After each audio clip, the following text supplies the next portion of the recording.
Hello out there, Bumblebee. You got a new bee in the hive. I'm also Taylor, so that will make things confusing. And nice to meet you all. I'm Taylor, and we're talking about some disgusting hygiene today. Now, your morning ritual, brushing your teeth, taking a shower, maybe you find that kind of boring, maybe you find it exciting, but it was a heck of a lot nicer than any of the things we got up to in history. Let's take a look today at some of the weirdest and strangest hygiene practices that we just can't understand. These are the top 10 hygiene practices from history that made no sense. Let me know down below which one of these had your stomach churning the most. Now let's get into it. Number 10, pea toothpaste. We're starting off strong.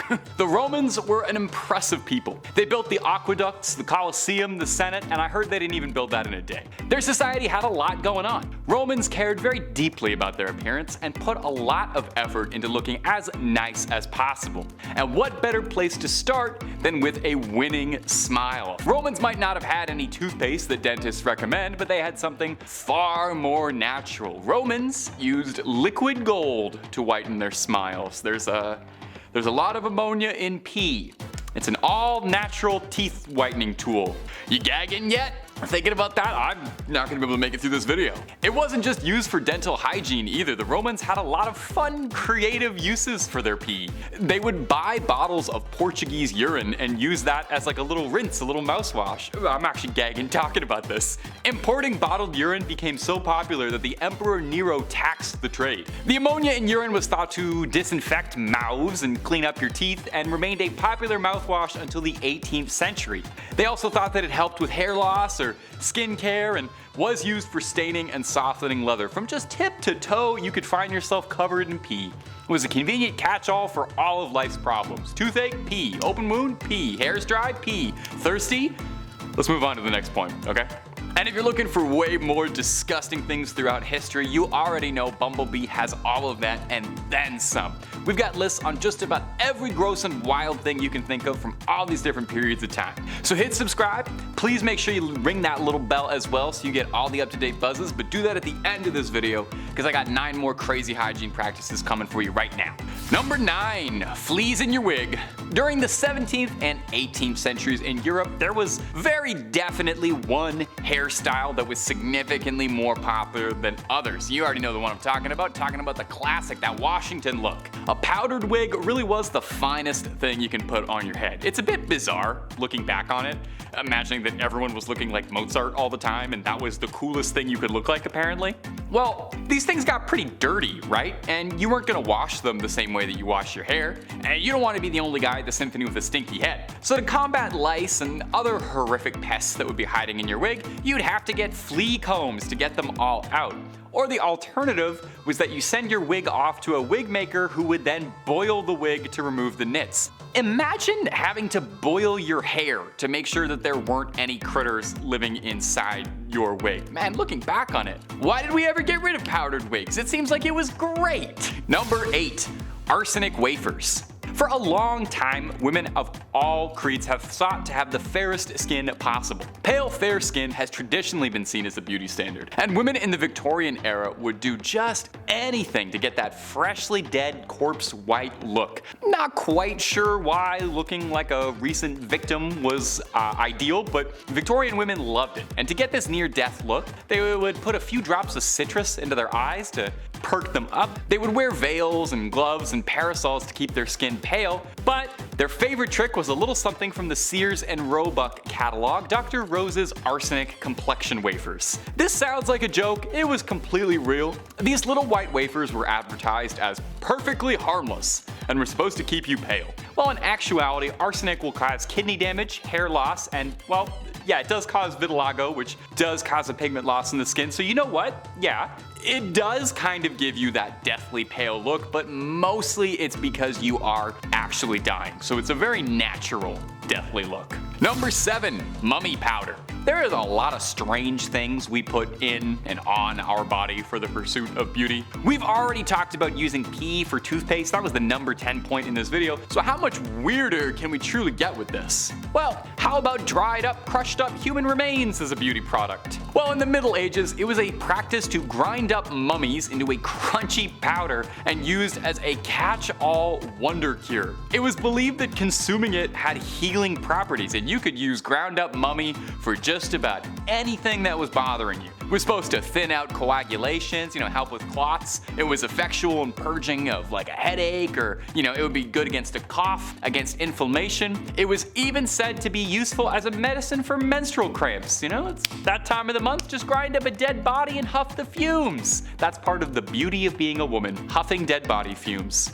Number 6, leeching. Now, this one is probably a little more well known as far as absolutely disgusting historical practices go, but that doesn't make it any less disgusting. Leeching has been used for thousands of years, dating all the way back to ancient Greece and Egypt, when bloodletting was a much more common practice. Obviously, we kind of moved on from bloodletting, but back in the day, if you had something wrong with you, well, the most obvious solution would be to drill a little hole in your head and let everything sort of leak out, and that might make you feel better. It might kill you, but it might make you feel better. Now, practitioners of the time would usually use some sort of little instrument or little tool, little goober to dig in there, get all that good fluid out. But more often than not, they would use nature's most effective little sucker, the leech. Once attached to the patient's skin, the leeches would do exactly what you'd expect them to do. They'd feed on a little meal. Now, here's one of the worst things I'm going to tell you in this entire video. This practice is not wholly extinct. Obviously, hospitals don't have fish tanks full of leeches swimming around, and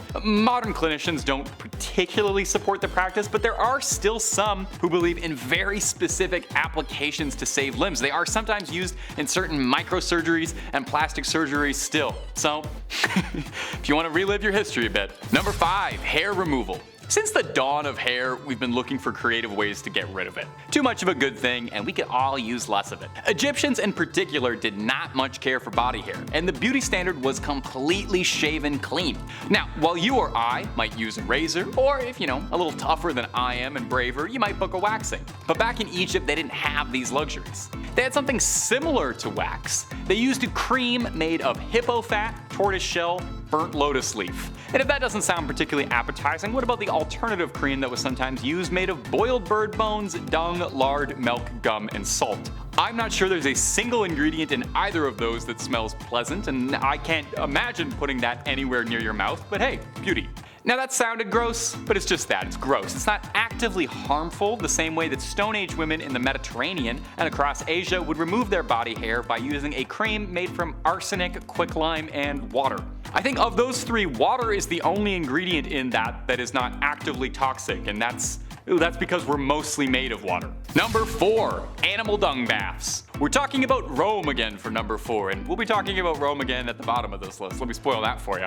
Nothing good. You're on a list of old hygiene practices that make no sense, not a list of old hygiene practices that were lovely. The Romans needed to keep their skin looking nice and clean, and so for that, they would get facials out of a very natural and renewable source, from crocodile feces. Are we surprised that the people who brush their teeth with pee were also using poop to wipe their face? I feel like a 6-year-old. The Romans believed that this had beautifying properties and kept you looking young. To the Romans, a very pale face meant a life spent indoors and away from the hardship of manual labor, so it was a desirable look. So the way to achieve this baby face was by mixing crocodile poop and mud and then smearing that all over your face. Or if you were looking for a full body spa treatment, you get into a nice, relaxing crocodile poop bath.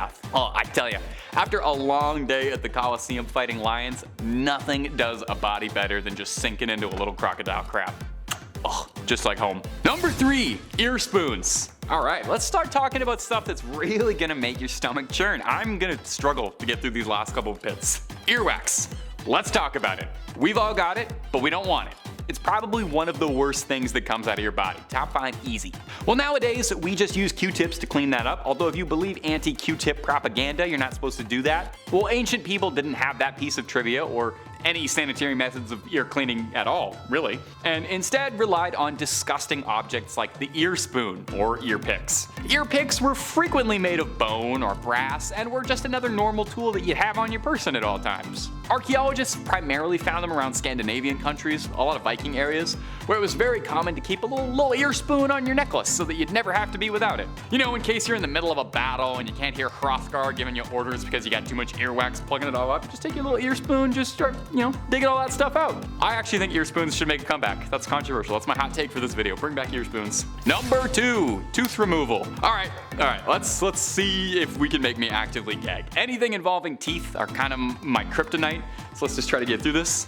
In the Jomon culture of the Japanese archipelago, around 13,000 years ago, people practiced the ritual of removing their teeth for ceremonial reasons. 90% of their population were thought to have extracted upper and lower canines and incisors. Now you might be sitting there wondering, why would they do that? Did they have too many teeth? Did they just have a lot of cavities?